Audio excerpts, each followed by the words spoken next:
건설업자 정 씨가 어쨌든 아직 재판이 안 끝난 상황인데 문모 부장판사와 문 판사와 이렇게 되는 거죠. 5천만 원 뇌물 공여 의혹을 받고 있는 정 씨가 동업자 이 씨가 제보를 한 거예요. 조현호 경찰청장에 돈을 줬다.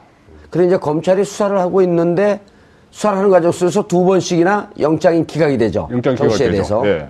그 기각한 사람은 문모 아니죠. 영장은 영장 실질 심사를 하는 판사가 있기 때문에. 저분이 기각한 게 아니네요. 그거 아닌데 다만 문모 판사도 현지 향판 판사니까 어떤 영향력을 행사하지 않았겠느냐 그런 의혹이 있는 것인데 어쨌든 더 큰 문제는 이것도 큰 문제지만은 이것을 검찰에서 대법원의 법원행정처에 통보를 했죠. 통보를 했는데 검찰에서 이런 일이 있다. 통보를 했는데 법원행정처 차원에서 이것을 묵살한 겁니다. 묵살을 하니까는 어떤 징계도 받지 않고 다만 부산 법원의 부장판사에게 구두 경고 정도만 받고 이 사람이 1월 달에 그만뒀어요. 문 판사가. 작년 1월에요? 올해 1월에. 올해 1월에? 1월에 그만두면서 인사에 있을 때 그만두면서 변호사 개업을 했거든요. 근데 만약에 법원 행정처에서 이것을 징계를 내렸으면은 변호사 개업도 어려워지는 것이고 또는 예를 들어서 징계가 어떻게 내려질지 모르겠지만은 그 이후에 파면이라든지 해임이라든지 여러 가지 있지 않습니까? 해임, 면직 여러 가지 있는데 그것을 이제 피해갔다는 것이죠. 피해갔으니까 이것이 다시 또 그러면 양승태 대법원장은 몰랐느냐? 만약에 양승태 대법원장이 몰랐으면 조직 관리가 안 된 것이고 알았다면 더 큰 문제다. 이런 문제가 하면서 어쨌든 지금 전체적인 법원 개혁, 검찰 개혁을 넘어서 법원 개혁까지 논의가 번지고 있는 거죠. 임종원 차장은 최근에 법원 내부의 평판사들의 문제 제기, 무슨 인권법 학회인가요? 연구회인가? 그 문제 관련해서 책임을 지고 옷 벗겠다는 옷을 벗은 분이에요. 네, 그렇죠. 이분도, 임종원 차장, 이분도 대법관, 거의 영순위에 올랐던 분 아닌가요? 그러니까 왜냐면. 행정처장이기 때문에. 그러니까 원래 법원행정처라는 게 쉽게 말하면 법원행정처는 판단을 하는 판사들이 같이 있긴 하지만 거기서 판결을 하는 곳은 아니에요. 그러니까 말 그대로 인사 문제나 이런 징계 문제나 이런 것들을 전체적으로 이제 관리를 하는 곳이라고 생각하시면 되는데 과거에는 이제 법원행정처가 굉장히 중요한 역할을 많이 했습니다. 영장 실질심사제도 같은 것도 도입을 하고요. 어찌 보면 법원의 개혁의 최전선에 섰던 곳이에요. 그리고 이게 대법원장 직속입니다. 그런데 어느 순간이 지나면서 인사를 여기서 모든 거를 책임을 지는 상황이 되다 보니까 최근에 이제 평판사들이 문제제기를 하는 게 우리가 판단을 하고 싶어도 위에서 압력이 들어오면 그쪽으로 갈 수밖에 없다. 왜냐하면 인사권을 주고 있기 때문에. 그래서 지금 이 법원의 개혁의 얘기가 지금 화두로 떠오르고 있는 상황에 법원의 개혁의 첫 번째가 법원행정처 개혁이거든요. 그 얘기가 나오고 있는 와중에 지금 이 사건이 딱 터지니까 이제 검찰 개혁에 이어서 법원, 사법부에 대한 개혁이 다시 이제 탄력을 받을 수 있다 이런 상황이 돼가고 있는 겁니다. 그 법원 개혁의 얘기가 나오는데 우연히 이 사건이 나온 거가 아니고 법원 개혁의 필요성이 있을 때 지금 뇌관으로 누가 툭 던진 것 아닐까요? 미리 갖고 있었던 카드를. 그거는 이제 음모론이니까 저는 이제 그런 부분을 얘기하는 건 적절하진 않은 것 같은데. 음모론이 아니라 이게 시기 적정성 논란인데요. 그럼 적절한 거죠. 시기는 적절한 건데 이게 제일 큰 문제가 뭐냐면요. 이게 사실 조현호 청장을 수사하다가 검찰에서 이상하다. 근데 문 판사도 저기 룸사롱도 많이 갔고 저기 어디 가서 골프도 많이 쳤네. 근데 문제는 조현호 청장은 뇌물죄로 묶을 수 있는 게 딱 떨어진 게 있는데 이 당시는 김영란법이 없는 때잖아요. 그러니까 뭔가 이상은 한데 기소하기 좀 뭐해. 기소하기 좀 뭐하니까 일단 법원행정처에 이런 비위 사실은 있으니까 피의자랑 골프 치고 술 먹는 거 그것도 일단 너무 부적절한데다가 더 큰 문제가 뭐냐면 2015년 초에 이제 술집을 갑니다. 이제 룸사롱이라는 곳에 가요. 거기에 둘이 가면 4시 술 마시는 곳이죠. 그러니까 거기까지만 하겠습니다. 3명이 갔습니다. 그때. 이들은 3명이 갔습니다. 그러니까 이제 그럼 3명 가서 6명이 되는데 그럴 수가 있는데 문제는 이 지금 그 건설업자라고 하는 사람과 그 건설업자를 담당하는 변호사와 이 문모 판사가 같이 술을 먹으면서 다음날 이제 영장 청구되니까 이 실질심사에 같이 대응하는 그런 내용들을 회의를 했다라는 거예요. 그거 룸사롱에서요? 근데 이제 문제는 법원에서는 이렇게 얘기를 합니다. 이 문모 판사는 고법 판사고 영장 실질심사하는 건 부산 지법에서 했으니까 압력이 없다라고 하고 그것 때문에 이거 무슨 대가관계 없다라고 판단한 것 같습니다만 저희는 그렇게 이해할 수 있어요. 근데 일반 국민들이 보면 거기서 술을 먹고 저거 영장 기각시켰구만 라고 생각하잖아요. 법원에 대한 신뢰도가 떨어지기 때문에 이 부분은 명확하게 징계를 해야 될 사안인데 이거를 덮고 넘어갔다라는 게 굉장히 큰 문제라는 겁니다. 아니, 체포 하루 전에. 체포 하루 전날에. 예. 고등법원의 판사, 잘 아는 판사하고 룸싸움 가가지고 대책을 논의했던 것 자체는 이거는 심각한 문제죠. 예. 이거는 있을 수 없는 일이죠. 그런데 더 중요한 문제는 이런 문제가 터져도 검찰이 사건을 인지를 하고 법원에다가 송부를 해요. 대법원에다가. 예. 이런 경우 거의 없습니다. 통보를 해도 1년 동안 아무런 문제가 없어요. 대한민국의 법원이 그렇게 지렸던 겁니다. 아무런 얘기 없어요. 오죽 했으면 평판사들이 내부적으로 문제가 있다. 그래서 앞서 이것이 음모가 아니냐 말씀하셨는데, 이 음모보다도 평판사들의 일종의 저는 운동이라고 봐요. 와. 자, 이제는 우리가 났을 때다. 아하. 그래서 이제 평판사들 우리 모여서 한번 이번에 법원 행정지의 조치가 맞는지 논의해보자. 그리고 무슨 인권법 연구회인데 이중이 안 된다고? 이중 가입이 안 된다고? 아니지, 이거는. 드디어 이제는 정부가 바뀌고 있으니까. 자, 인권법 연구회로 가게 되면 우리 시청자분들이 헷갈립니다. 그쪽으로 넘어가기 전에. 네. 자, 그 영장, 그 실질심사 판단이 나오기 바로 전날, 피의자 정모 씨, 그 다음에 고등법원 부장판사 문 판사, 그 다음에 정 씨의 변호사인 고 씨, 이른바 이제 고정문이라고 얘기할게요. 흔들리는 문이 아니라 고정문입니다, 이건. 스판서 고정문. 예. 이 세 분이 앉아서 술을 마시면서 대책을 논의했다. 그렇겠죠. 여기까지 나온 거예요? 네. 그리고 이 얘기 스토리 쭉 가보고 가장 최근에 이제 문 판사가 옷을 벗으면서 변호사 개업을 하지 않고 변호사 사무실로 취업을 합니다. 네. 어디로 취업하냐면 그 고 변호사가 있는 그 사무실로 취업을 해요. 피의자를 변호했던 그 변호사의 사무실에 예. 그 대표로 있는 로펌에 취직을 합니다. 예, 로펌 취직을 해요. 그러니까 그때부터 코미디 같죠? 아니 이건 저거죠. 범죄 코미디죠. 그러니까 아무튼 예. 참 웃기는 일이죠. 그러니까 이것이 그러니까 이 상황에 대해서 아직도 본인은 내가 뭘 잘못했느냐 알아 이거. 아니 룸사롱 15번 갔습니까? 그때 피의자로부터 이런 향응 대접 받았습니까? 그랬더니 이렇게 얘기해요. 얄미워 죽겠어. 가긴 간데 15번보다 더 갔을걸요? 왜냐면 범죄가 아니거든요. 예. 이게 그러면서 그런 거예요. 밝힐 수가 없는 거예요. 속으로 이렇게 얘기하는 거야. 영영 죽겠지. 해보려면 해봐. 그러니까 이거는 말 그대로 징계밖에 할 수 없는 사안이라고 검찰이 판단했으니까 만약에 이게 뇌물이라고 생각을 했으면 당연히 그거는 이제 수사하고 기소를 했겠죠. 근데 이렇진 않았을까요? 뭐요? 추정을 해보면 판사가 받았다고 혹시 얘기하려는 거 아니에요? 피의 사실을 해서 네. 대법원에 알려요. 그래서 징계가 나오게 되면 그때 대법원에 하는 걸 보면서 이건 혐의 인정했다 하면서 그때 뇌물로 치고 들어가려고 하는 준비를 하고 있지는 않았었을까? 저는 지금까지 그건 아닌 것 같고요. 예. 검찰과 법원이 그렇게 사이가 썩 좋진 않아요. 네, 그래서 7년 바로 쳤다. 네, 만약에 이게 비위 사실이 아니라 범죄 사실로 넘어가는 상황이 되면 그럼 이제 대가성이나 직무활성이 있어야 되죠. 뇌물죄가 돼야 되니까. 제가 말씀드렸던 것처럼 이 당시에는 김영란법이 없었으니까 100만 원 넘게 술을 얻어먹건 골프를 같이 치건 전혀 문제가 안 됐어요. 이제 그러다 보니까 이거는 우리가 더 이상 어떻게 잡을 수는 없고. 그러니까 이제 그럼 저기 대법원 당신들이 알아서 하쇼라고 넘겼는데 그게 묻힌 거죠. 예. 교수님. 네. 그래서 그 전날 했는데 이게 뇌물 수수라는 뇌물을 누구한테 준 거냐면 그 조현호. 그때 조현호 전 경찰청장인데 현직 경찰청장이었나요? 조현호 씨가? 현직이 아니요. 전직이었죠. 전직이었었죠. 그 뇌물 준 거는 현직입니다. 왜 그러냐면 현직일 때. 인사권을 갖고 있었기 때문에 조현호 청장이 아하. 본인을 그 비호해주는 부산에 있는 경찰의 승진을 부탁한 거예요. 승진과 보직 과거에, 이동을. 네, 과거에 그 뇌물을 오고 간 거죠. 그 뇌물은 2015년 그때 당시 준 게 아니라 그 전에 그 전에 그 현직에 2010년, 있을 때 11년 그때. 인사권을 갖고 있을 때 그리고 이제 전직일 때 수사 와중에 이거 부장판사가 연루돼 있네. 그래서 사건이 이렇게 커진 거죠. 그렇게 된 건데 이게 지금요. 그러니까 우리가 이 문제를 논의를 할 때 딱 타이밍이 참 좋다는 생각이 문재인 대통령이 참여정부 때 민정수석으로 있었습니다. 그때요. 사법제도개혁이 엄청 일어납니다. 문재인 대통령도 직접 자신의 책에서 운명이라는 책에서 이 내용이 나와요.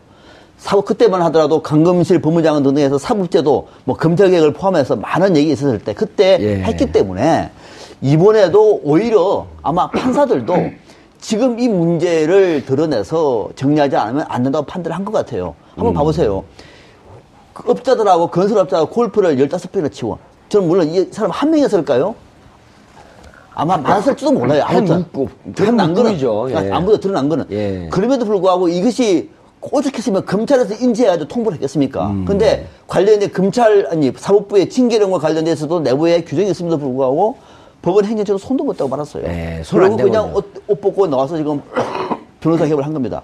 이런 거 정도라고 얘기하면은 골물대로 썩을 대로 지금 썩어 있다는 얘기예요. 예. 이걸 평판사들이 이제 논의를 하려고 하니까 드디어 이제 아마 문재인 정부에서는 이것이 가시화될 수 있겠다 이렇게 판단을 한 거겠죠. 그래서 이제 수면위로 드러난 것인데 우리 사법부가 그동안에 지난 박근혜 정부 또는 그 이전에 이명박 정부에서 그동안에 해왔던 그 이전에 해왔던 사법부의 작은 개혁마저도 더 진전되지 못하고 얼마나 많이 거꾸로 갔느냐를 알 수 있는 대목이 바로 이 사건이에요. 예, 알겠습니다. 그 사건 처리가 지금 어떻게 돼 있죠? 검찰은 어쨌든 문판사에 대한 비사실은 대법원에 알려줬고 네. 행정처에 알려줬고 자, 이 사건은 계속 진행이 됩니다.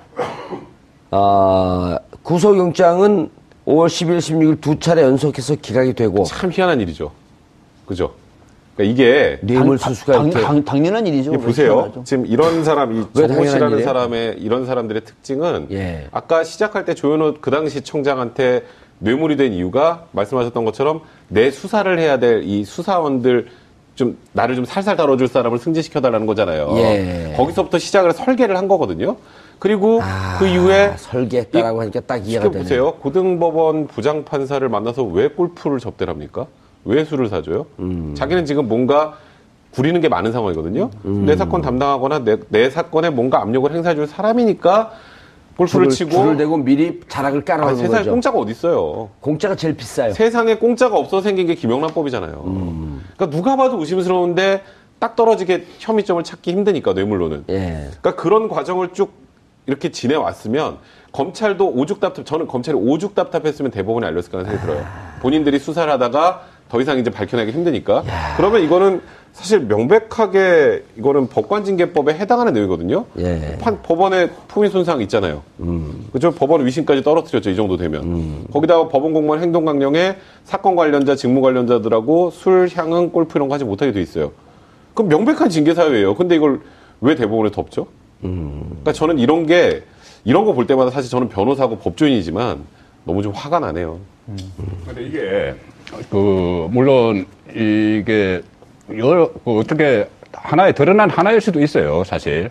이런 일이. 인사의 일각이죠, 그러면. 예, 그럴 수도 있어요. 그럴 수도 있는데 아까 저는 앵커께서 말씀하신 거 왜 이 시점이냐. 저는 굉장히 미묘하다고 같이 그렇게 생각합니다. 뭐냐면은 지금 검찰개혁과 법원개혁의 문재인 대통령의 공약입니다. 근데 검찰개혁에 착수하는 신호탄을 쏜 계기가, 신호탄을 쐈는데, 그때 진짜 묘하게, 해직 돈봉투 사건이 터졌죠. 예. 이영렬 서울중앙지검장과 그 법무부 국장, 그리고 검사들과 법무부 간부, 그게 터졌습니다. 예. 그런데 이것도 지금 시점을 보니까, 최근에 그러니까 법원 개혁이라는 이야기가 김형연 부장판사, 그러니까 좀 진보 서장파 개혁론자 판사죠. 개혁 판사죠. 개혁적인 판사. 이 판사를 청와대 법무비서관으로 발탁을 했거든요. 예. 그 법무비서관으로 발탁하면서부터 이건 또 검찰개혁과 동시에 법원개혁이 시작되는구나. 판사 출신을 법무비서관으로 했기 때문에. 그런 상황에서 지금 법원에서 여러 가지 일들이 일어나고 있는데 19일 날 전국 법관 대표회의가 열립니다. 19일 날 열리게 돼 있어요. 예. 거기서 한 100명 정도가 참석을 해서 대법원장이 너무 제왕적이다. 제왕적 대법원장 제도를 고쳐야 된다. 또 뭐 사법행정 제도를 개선해야 된다. 이런 평판사회인가요, 그게? 전국 법관 대표자 회의니까는 어쨌든 각 법원에서 한 100명 정도가 참석을 하는 그 회의가 열리죠. 교수님, 저기 지난번 인권법 파동 때문에 그런 거죠, 인권법. 네, 그 연장선상입니다. 예. 그러니까 국제인권법 연구에 대한 외압 이유. 예. 이것도 다시 제기한다. 이런 목적이거든요. 이런 전국 법관 대표 회의가 열리기 전에 또 이것이 불거졌다는 것이 좀 시의적으로는 좀 함축하는 바도 있지 않나 생각은 해요. 국제인권법 연구회라고 하는 거는 법원 안에서 비교적 좀 진보적인 인사들이 서로 지식과 법원의 개혁의 방향을 놓고 논의하는 그런 모임이 더 많았어요. 그러니까 여기에 있는 사람들은 이른바 블랙리스트가 돼버린 거죠. 근데 국제인권법 연구회는요, 소속되어 있는 판사들이 수백 명이에요. 그렇죠. 그 과거에 우리법연구회가 정말 진보적 판사들의 소수 모임이었다라고 하는 것에 비해서 여기에는 그 판사들한테 그 여쭤봤더니 이건 성향을 떠나서 왜냐하면 우리나라가 특히 인권에 대해서 후진국이니까 이 인권을 어떻게 좀 올릴 것인가라고 하다 보니까 인권에 관심이 있다 보면 좀 진보적이고 좀 중도적이고 이런 분들이 꽤 많다는 거예요. 그렇죠. 그리고 또 다른 연구에 소속된 인사들도 이중으로 들어가서 한번 관심 있게 지켜보자 했는데 그렇죠. 예. 그걸 다 걸러내는 거예요. 어허. 이게 일종의 판사들이 볼 때는 뭐가 되죠? 블랙리스트가 되는 거예요. 블랙리스트. 그러니까 이거 하지 말라고 그러니까 이거 왜 법원 행정처가 왜 이렇게 할까? 예. 그 와중에 이 사건이 터지다 보니까 지금이야말로 사법개혁의 적기다. 사법개혁은 봐보세요. 2015년 5월 달에 이 정 씨가 구속영장이 기각이 됩니다. 예. 그거는 뭐 법원이 판단이 얘기했죠. 그런데 한번 봐보세요. 이 사람이 왜 그렇게 이런 판사들한테 골프를 대접을 하고 룸사롱에서 대책을 놓냐? 왜 그럴까요?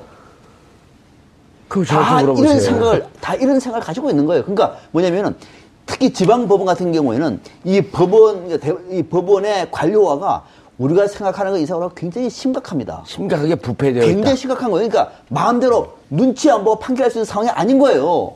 그걸 보고 난 다음에 봐보세요. 적어도 지금 이 문모 전 부장판사 같은 경우는 그 지역에서는요 거의 군림할 정도의 제왕이죠, 힘이 제왕. 그럼요. 부장판사 누가 친구들이. 이 판사를 아는데 앉아가지고 구속영장을 발부를 합니까? 뻔한 거지. 그러나 근거가 없으니까 그걸 얘기 못 하겠습니다만 그래서 이번 기회에 문재인 정부 들어와서 이거 바꾸자라고 하는 개혁의 목소리가 터지고 있는 겁니다. 박 교수님, 네. 고향이 어디세요? 경남 진주입니다. 아, 진주에 이 부산 이 문판사를 직접 아는 것처럼 얘기를 하셔갖고 모르세요? 예. 치술을 먹으면서 다음날 이제 영장 청구되니까 이 실질심사에 같이 대응하는 그런 내용들을 회의를 했다라는 거예요. 아, 그 룸사롱에서요? 근데 이제 문제는 법원에서는 이렇게 얘기를 합니다. 이 문모 판사는 고법 판사고 영장 그 실질심사하는 건 부산 지법에서 했으니까 예. 압력이 없다라고 하고 그것 때문에 이거 무슨 대가관계 없다라고 판단한 것 같습니다만 뭐 저희는 그렇게 이해할 수 있어요. 근데 일반 국민들이 보면 에이 거기서 술을 먹고 저거 영장 기각시켰구만 라고 생각하잖아요. 법원에 대한 신뢰도가 떨어지기 때문에 이 그럼요. 부분은 예. 명확하게 징계를 해야 될 사안인데 이거를 덮고 넘어갔다라는 게 굉장히 큰 문제라는 겁니다. 예. 아니 체포 하루 전에 체포하루 전에. 체포하루 전날에 예. 고등법원의 판사 잘 아는 판사하고 룸사롱 가가지고 대책을 논의했던 것 자체는 이거는 심각한 문제죠. 예. 이거는 있을 수 없는 일이죠. 그런데 더 중요한 문제는 이런 문제가 터져도 검찰이 사건을 인지를 하고 법원에다가 송부를 해요. 대법원에다가. 예. 이런 경우 거의 없습니다. 통보를 해도 1년 동안 아무런 문제가 없어요. 대한민국의 법원이 그렇게 지렸던 겁니다. 아무런 얘기 없어요. 그 정씨 건설업자 정씨가 어쨌든 아직 재판이 안 끝난 상황인데 문모 부장판사와 이 그 자, 문판사와 이렇게 되는 거죠. 5천만 원 뇌물 공여 의혹을 받고 있는 정 씨가 동업자 이 씨가 제보를 한 거예요. 조현호 경찰청장에 돈을 줬다. 그래 이제 검찰이 수사를 하고 있는데 수사를 하는 과정 속에서 두 번씩이나 영장이 기각이 되죠. 영장 정 씨에 기각되죠. 대해서. 예. 그 기각한 사람은 문모 아니죠. 그 영장은 영장 실질 심사를 하는 판사가 있기 그거 때문에 저분이 기각한 게 네, 아니네요. 그거 아닌데 다만 예. 그 문모 판사도 현지 향판 판사니까 예. 어떤 뭐 영향력을 행사하지 않았겠느냐 뭐 그런 의혹이 있는 예. 것인데 어쨌든 더 큰 문제는 이것도 큰 문제지만은 예. 이것을 검찰에서 그 대법원의 법원 행정처 통보를 했죠. 예. 통보를 했는데 검찰에서. 예, 검찰에서 검찰에서. 이런 예. 일이 있다. 통보를 했는데 법원 행정처 차원에서 이것을 묵살한 겁니다. 묵살을 하니까는 어떤 징계도 받지 않고 다만 그 부산 법원의 부장판사에게 구두 경고 정도만 받고 이 사람이 1월 달에 그만뒀어요. 문 판사가. 작년 1월에요? 올해 1월에. 올해 저는 예. 이제 그런 부분을 얘기하는 건 적절하진 않은 것 같은데 음모론이 아니라 이게 시기 적정성 논란인데요. 적절한 거죠. 시기는 적절한 건데 이게 제일 큰 문제가 뭐냐면요. 이게 사실 조현호 청장을 수사하다가 검찰에서 이상하다. 근데 문 판사도 저기 룸사롱도 많이 갔고 저기 어디 가서 골프도 많이 쳤네. 근데 문제는 조현호 청장은 뇌물죄로 묶을 수 있는 게 딱 떨어진 게 있는데 이 당시는 김영란법이 없는 때잖아요. 예. 그러니까 뭔가 이상은 한데 기소하기 좀 뭐해. 기소하기 좀 뭐하니까 일단 법원행정처에 이런 비위 사실은 있으니까 피의자랑 골프 치고 술 먹는 거 그것도 일단 너무 부적절한데다가 더 큰 문제가 뭐냐면 2015년 초에 이제 술집을 갑니다. 이제 룸사롱이라는 곳에 가요. 예. 둘이 거기에 가면 넷이 술 마시는 곳이죠. 예. 그러니까 거기까지만 3명이 하겠습니다. 갔습니다. 그때. 예? 이들에 3명이 갔습니다. 그러니까 이제 그럼 세 명 가서 여섯 여섯 명이 명이 되는데 그럴 수가 있는데 박 교수님 참 문제는 이 지금 그 건설업자라고 하는 예. 사람과 그 건설업자를 담당하는 변호사와 이 문모 판사가 일회를 그만두면서 인사에 있을 때 그만두면서 변호사 개업을 했거든요. 예. 근데 만약에 그 법원 행정처에서 이것을 징계를 내렸으면은 변호사 개업도 어려워지는 어렵죠. 것이고 또는 그 예를 들어서 뭐 징계가 어떻게 내려질지 모르겠지만은 그 이후에 뭐 파면이라든지 뭐 해임이라든지 여러 가지 있지 않습니까? 해임, 면직 뭐 이런 여러 다양한 가지 게 있는데 있죠. 그것을 이제 피해갔다는 것이죠.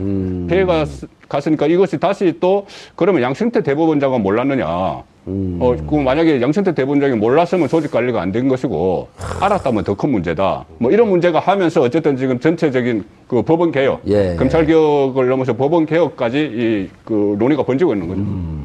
임종원 차장은 최근에 법원 내부의 평판사들의 문제 제기, 무슨 인권법 학회인가요? 뭐 연구인가 그 문제 관련해서 책임을 지고 옷 벗겠다는 옷을 벗은 분이에요. 네, 그렇죠. 이분도 임종원 차장 이분도 대법관 거의 영순위에 올랐던 분 아닌가요? 그러니까 왜냐하면 행정처장이기 때문에. 그러니까 원래 법원행정처라는 게 쉽게 말하면 법원행정처는 판단을 하는 판사들이 같이 있긴 하지만 거기서 판결을 하는 곳은 아니에요. 예. 그러니까 말 그대로 인사 문제나 이런 징계 문제나 이런 것들을 전체적으로 이제 관리를 하는 곳이라고 생각하시면 되는데 예. 과거에는 이제 법원행정처가 굉장히 중요한 역할을 많이 했습니다. 영장 실질 심사 제도 같은 것도 도입을 하고요. 어찌 보면 법원의 개혁의 최전선에 섰던 곳이에요. 그리고 이게 대법원장 직속입니다. 그런데 어느 순간이 지나면서 인사를 여기서 모든 거를 책임을 지는 상황이 되다 보니까 최근에 이제 평판사들이 문제 제기를 하는 게 우리가 판단을 하고 싶어도 위에서 압력이 들어오면 그쪽으로 갈 수밖에 없다. 왜냐면 인사권을 주고 있기 때문에. 그래서 지금 이 법원의 개혁의 얘기가 지금 화두로 떠오르고 있는 상황에 법원의 개혁의 첫 번째가 법원행정처 개혁이거든요. 그 얘기가 나오고 있는 와중에 지금 이 사건이 딱 터지니까 이제 검찰 개혁에 이어서 법원, 사법부에 대한 개혁이 다시 이제 탄력을 받을 수 있다 이런 상황이 돼가고 있는 겁니다. 그 법원 개혁의 얘기가 나오는데 우연히 이 사건이 나온 거가 아니고 법원 개혁의 필요성이 있을 때 지금 뇌관으로 누가 툭 던진 것 아닐까요? 미리 갖고 있었던 카드를. 뭐 그거는 이제 음모론이니까